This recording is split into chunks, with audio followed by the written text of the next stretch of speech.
turret gunner. Okay, what years did you serve from? I served January 41 to September 45. Okay. Okay, Jim, you can tighten up a little more, please.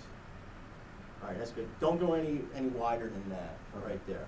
Okay. All right. What town did you grow up in? I know you told me. Hudson, New York. Hudson, New York. All right. Can you tell me about life at Hudson, New York, a little bit before you enlisted in the service, and like right when the Japanese bombed Pearl Harbor? What was the feeling of the townspeople and your family? And can you talk? Well, Hudson is a rather small city. It's, I think, the present population is around 8,000. Used to be around 11. Deteriorated to some degree. There's a lot of business in it that you find in a normal town. And the feeling at the time of World War II was, let's join the service. Did you join or were you drafted? No, I enlisted. enlisted? I enlisted. How old were you when you enlisted? I was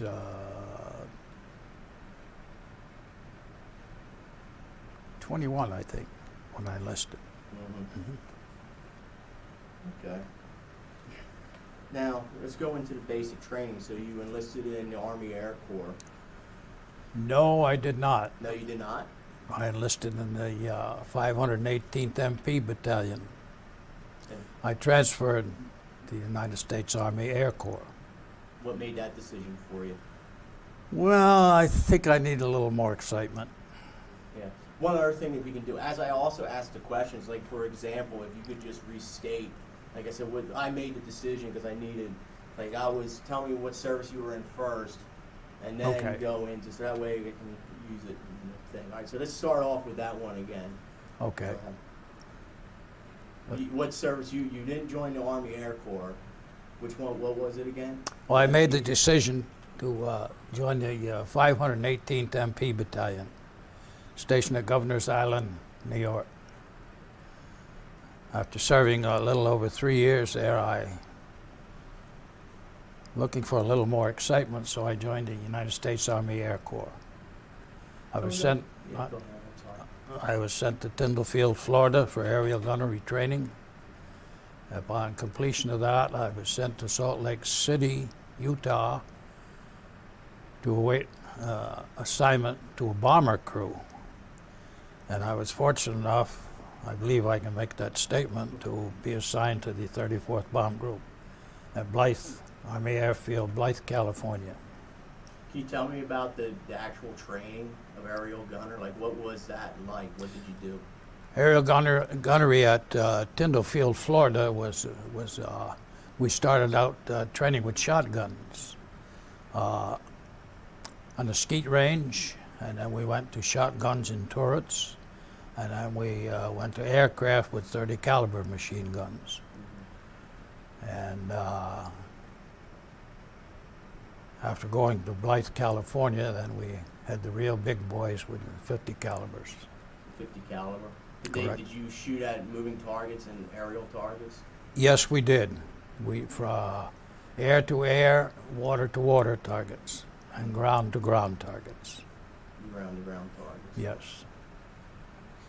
The very first time you flew, what was it, B-24 or B-17? What type of aircraft? Very first time you were airborne? B-24s. B-24?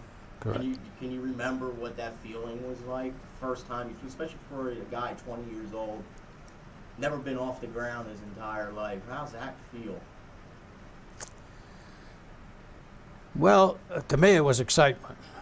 I enjoyed it. Not so much after we got in combat, but while we were in training, I enjoyed it very much. Mm-hmm. Let's talk about, did you fly over with the 34th to England? No, I'm glad you asked that question. They asked for a volunteer, one man from each crew. Their story was to make more room for cargo on the transport over, but we all knew better. So I actually volunteered to go over by troop ship, always thinking ahead, Thought I'll maybe go over by troop ship and fly back.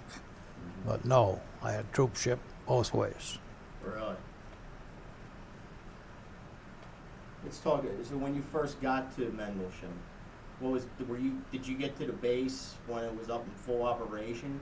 Because I understand that a lot of the troops started arriving at the base before they even had bunks, before they had coal to heat the stoves and stuff like that. Well, no, where I was, we had nice warm barracks. We had bunks, and we became operational. I believe it was in April of 1944. So, no, everything was there when I arrived there. And I was one of the first to arrive. Can you tell me about your first combat mission? The feeling, like pre-flight. Like, let's start off with pre-flight, if we can. Like, obviously, you got the nerves in your stomach. Well, it's kind of an eerie feeling to realize now that you're going into combat. And especially the turret that I had, the ball turret, it's an awful lonely place down there. But we had a very excellent crew. I'm sure we all had butterflies in our stomach, and I really can't say if the first mission was an easy one or not. I just don't recall. But, it's an eerie feeling. I can imagine. What's it like being in the ball turret gun? You say it's eerie. Oh, it is scary. It's you're down there all by yourself, and of course you do have radio communication with the intercom system, but it's a lonely spot. Did you see a lot of fighters, German fighters? I never saw many fighters. Saw a lot of flak, but not too many fighters. They were starting to be pushed out of the picture by then. But By that time. not all of them, but Yeah. most of them, yes. So, thinking about the flak, what can you tell me about that? Scary. We were hit many times, and some of the target areas that we moved in on were just a solid wall of jet black flak. Wondering how you could get through it, but we made it. So, but we were getting hit as we went through. So. You see a lot of planes take direct hits. Oh yes. So you can get direct hits, and all you see is a ball of fire. And believe it or not, pretty soon one of the gunners would report a parachute at 2 o'clock or a parachute at 6 o'clock, blow and clear the wreck. So, yes, we saw a lot of them blow up. Those were the lucky ones, I guess. Yep. Yeah. Can you tell me about some of the bombing missions that you went on, other than the one you got shot down on? What mission did you get shot down on? My 22nd. The 22nd. Mhm. So thinking before the 22nd bombing mission, have you ever had any real hair-raising ones that you're like, my God, I can't believe we came through that? Or Oh yes, we did have several hair-raising ones. We got hit quite badly over Brussels, Belgium. Not once, but twice. Going in on the target, and as we pulled off the target, then we had to fly over a little village called Ghent, Belgium. And the Germans had anti-aircraft guns mounted on their flat cars, and they zeroed us in again, so we got hit pretty good. what was the name of your plane? Did you guys The have nearsighted Robin, the nearsighted Robin? yes. Did you guys have any rituals that you did before you took off? No, No. no, just hoping we get back, that's all. One gentleman So- who we had or interviewed, he said that the whole crew would lucky pat on the ass. It was a woman. I can't remember what the name of the plane was, but that was their ritual that Yeah. they did. Well, I think a lot of them did have little rituals, but Yeah. no, we just hope we got back from each one. So What's it like being? You were in a B-17. I had 21 missions in a 24, and I went down on my first mission in a B-17. Okay, let's think of the B-24. What's that like full load of bombs. Now, obviously, you weren't the pilot, but even just being a crewman on there, it's got to be nervous. Like, I had it described to me, it's like a fat woman, a pregnant woman walking off, like, taking off into the air. What's that like? Yes, because you're going off with a full load of bombs and fuel, and it's a laboring process until we gain altitude with those babies, and I always sweated the takeoffs. That so much could happen, but we were fortunate and got through it okay. So. Okay, let's think of your 22nd mission. That's the one you got shot down on. Can you describe that to me? If we can start, we don't need to start from the very beginning, but what was the mission? Where were you guys flying to? Okay, it was my 22nd mission. We were, it would have been my first one on a B-17, but my 22nd mission. Yeah. On the 22nd of September, 1944, we're headed for Kassel, Germany. A few miles before Paderborn, Germany, a hydraulic leak developed in my ball turret. Yeah. And the oil was dripping on the sight glass, and being very cold out, temperature very cold, it was gelling on the glass. Mm-hmm. I couldn't see. So I called the pilot, and he said, if you can't do anything with it, get out. So I got out. When I did get out, I did not eject the guns into the fuselage. They were hanging straight down. I was only out a few minutes, and one of our own bombers somehow got out of formation, come up underneath us and cut our entire tail section off. Tail gunner intact. And he was sitting on the wing of the plane that hit us. That plane blew up. There was 10 lives lost there, 5 lives off our plane, 15 lives snuffed out, just like that. And when this crash did occur, this mid-air collision, it had torn the oxygen mask off our faces. And I was getting a little weak from oxygen, lack of oxygen. And I forced myself out on it by grabbing the ribs of the fuselage and pulling my body back. And I finally got to where this huge hole was. Then I realized we didn't have a tail. And that's where I left the aircraft, where the big hole was. So I had an experience. When I left the aircraft, I didn't hold the, I was wearing a chest chute, and I didn't hold it in the crooks of my arms, which you're supposed to do, because there's a 100-mile-an-hour slipstream coming off the props, and if it hits that parachute, it rips the chute harness loose from the body harness, and it flies over your head. Chute doesn't open now, it just goes up there.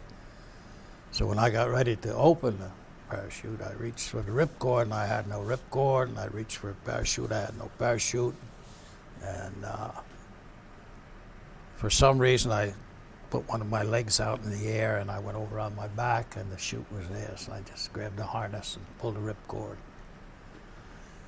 Now, as I'm falling down, I relived my whole life from the time I could barely remember to that present time. And I prayed. I think most people did. Now, we were also instructed, but you had to be very, very careful, that you could, the old tight parachutes, you could take a hold of the shroud lines and dip a little air out, and you could actually guide the chute to some degree. But if you pulled too hard, you would collapse the chute. So I was doing quite well with it. And looking around, I saw this huge forest, I guess you'd call it. I said, geez, maybe I can get in there, because we carried these escape kits on our belt line. And I thought, well, if I can get in there and get acclimated, and use this kit, maybe I stand a chance. But now as I'm drifting, I saw that I'm going to go right over the woods. And then I looked and I saw this field full of forced labor. And my next observation was I was looking down 3 rifle barrels aimed at me. Now, I had known that both civilians and military killed probably thousands of parachutists coming down.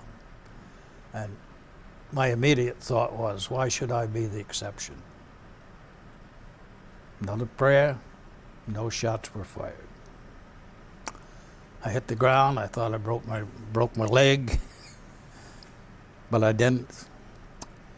And that particular day, we were all carrying our 45 pistols, and we had shoulder holsters for those.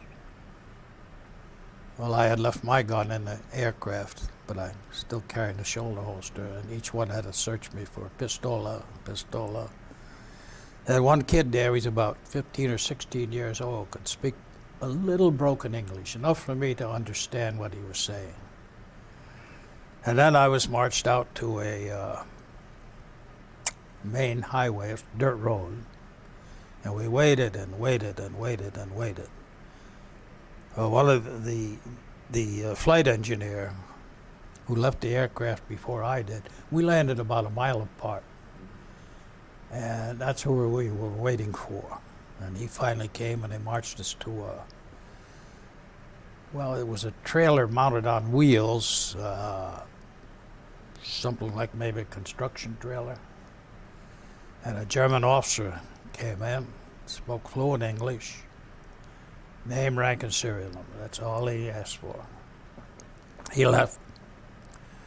And that evening we started to move, because we didn't know it at the time, but we were being pulled by a farm tractor. And they took us into Paderborn, Germany, and put us in jail overnight. And in the course of the evening, these old buildings, they were made out of, I suppose, marble, floors, walls. And the German soldiers wore these hobnail boots. And what an eerie sound, that thing coming down through the hall. And 2 people came. One was in civilian clothes, and he walked in my cell and said, "Take off all your clothes." Fluent English. Then he walked down to the other cell. So while he's gone, I'm thinking, well, this is probably it. Firing squad, gas chamber, who knows what. But they came back, and he went over my body with a fine-tooth comb, every cavity, looking for microfilm. And the next morning, we were taken out of the jail, and there was a bus waiting. We walked on the bus, and there sat 3 officers from our aircraft. They all got out. Now my story will pick up on the 50 calibers that I did not reject into the... Each officer told their story. When the plane was getting fairly close to the ground, it turned completely upside down. So now their escape hatch, instead of being on the bottom of the aircraft, is now on the top. So the 2 officers got out, slid along the fuselage, and went off into space, and their parachutes open. The bombardier, he was doing well, but there must have been a variation of air current or something wiggled the plane or something, and his body slammed into one of the 50 calibers and broke his ribs. So we get to the train station. They're going to take us to Frankfurt, Germany, which was a huge interrogation center. And while we're on the platform of the station, there was an impeccably dressed German man. He had the gray coat with the little fur collar with a stick pin and a German hat. And he was carrying an umbrella, and he walked up to Lieutenant Lambert, that's the one with the broken ribs, and smashed him right in the ribs. The American swine. Well, we all wanted to kill him, but we couldn't move because they were quick with their guns over there, So they got us on the train, took us to solitary confinement. I guess I was lucky. I was in there 10 days. And I think it was the fourth or fifth day, they took me in for interrogation. And they didn't have to ask me any questions. They had all the information. The German officer that interviewed me told me he used to own a business in Trenton, New Jersey. 1939, he went over to Germany on a vacation. They wouldn't let him out. They put him in uniform. And he said, "Here I am." So he asked me a few questions. I gave him my name, rank, and serial number, and then he pushed a little button on his desk, and a nice-looking girl came in, German girl. And she had the Bible of the 34th Bomb Group. It was about this thick, all the information in there. Well, he wound up my interview and asked me what I knew about the B-29. Well, we had heard of the B-29, knew nothing about it. And here these guys had a full scale, every part name on his wall. So he put me back in solitary confinement, and 10th day they loaded us on these 40 and 8 boxcars. Couldn't get another body on. And this was just unbelievable. These people who were prisoners, some were in good condition, some were injured, their injuries were not taken care of. And then they had other people that were just out of the picture completely. They were in another world. But after riding on this train for 3 or 4 days, the stench became unbearable. And you just wonder how people could do this to other people. But we eventually got to the prison camp, and I was in Stalag Luft 4, and the little town there is Grostichau, Germany, or East Prussia, actually. And waiting for us was the SS troops with fixed bayonets and ugly dogs. As we were marching toward the prison camp, which was about 1.5 miles from the train station, these injured guys could not stay up with the rest of the group, so they got bayoneted and bitten by the dogs. And then we went into prison camp, and they told us what the rules and regulations were. And on February 6, 1945, the Russians were getting real close, moving fast, so we evacuated prison camp. And we were on the road for 80 days. At the time, nobody knew where we were going. The Germans didn't know, we didn't know. But after 80 days,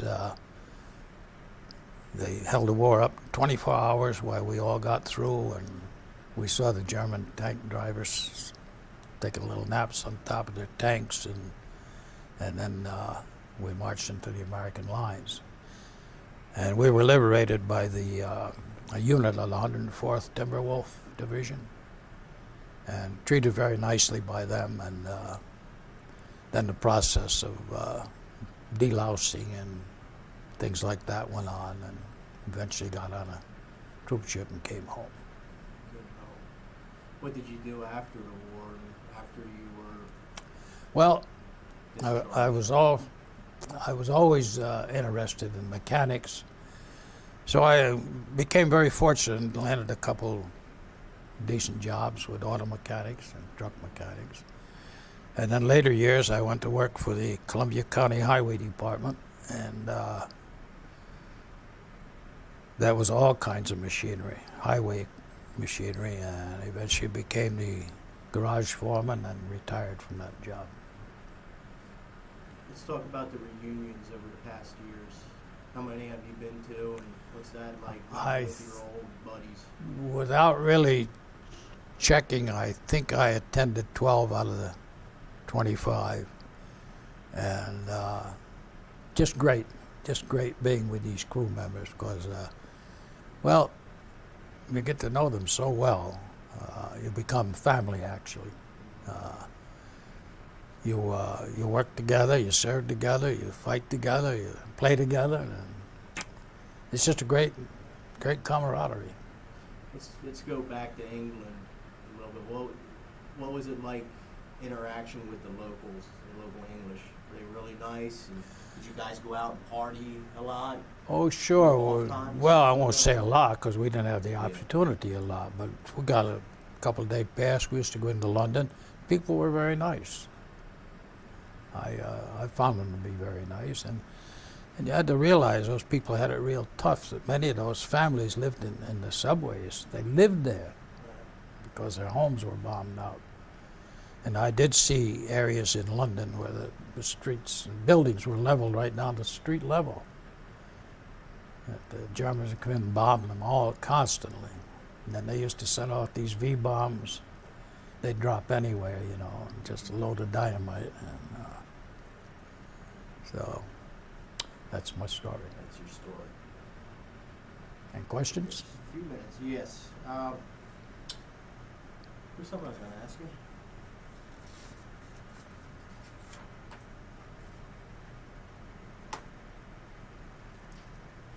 Let's talk a little bit about the commanding officers of the 34th. What can you tell me about them, like the generals? And Oh, I had nothing to do with. so you don't know any? You have any interaction with them? No. No, absolutely none. No. Let's talk about your crew that you flew with. Like, obviously, you guys were close. Like you said, you fought with them, you lived with them, you played with them. But can you tell me a little more about them at all, or? Well, I think I can say they're regular guys. What can I say? What about the first time you met them? Like the first time you meet your crew, and you're like, obviously. Well, yes, these crews were assembled, like I told you, in Blythe, California. And I suppose it was a new experience, you know, wondering what this is going to be like and so on and so forth. But everything turned out fine. They were a great bunch of guys, and as most crews were. Let's talk. One last question. Tell me a little bit about the gear. What's a Mae West? Mae West is a life jacket that, in the event you have to bail out and get in the water, just pull a little valve and blows up and What else? gives you a float. Yeah. What else did you guys wear as far as what was your attire? Like you had a leather jacket or? We heated had, suits? no, we had electrically heated suits, Yes. which were wonderful. Flak jackets. If things got tough, we put the flak jackets on because that's what we encountered, flak. How heavy were the flak jackets? Oh, I couldn't tell you exactly, but they had a little weight to them, but nice protection. I guess they were. Yeah, Grass, as yeah. they say. All right, I think we're done. Thank you. Well, good. It's fine. I'm just sorry that my voice wasn't better. I'd come down with this damn thing, I'll tell you. Oh, I know the feeling. Boy. Yeah, I wish we had more time, but we got the next guy coming in 5 Okay, minutes. no, that's fine. So And, I thank you. Yep. You still have the microphone. You can stop taping.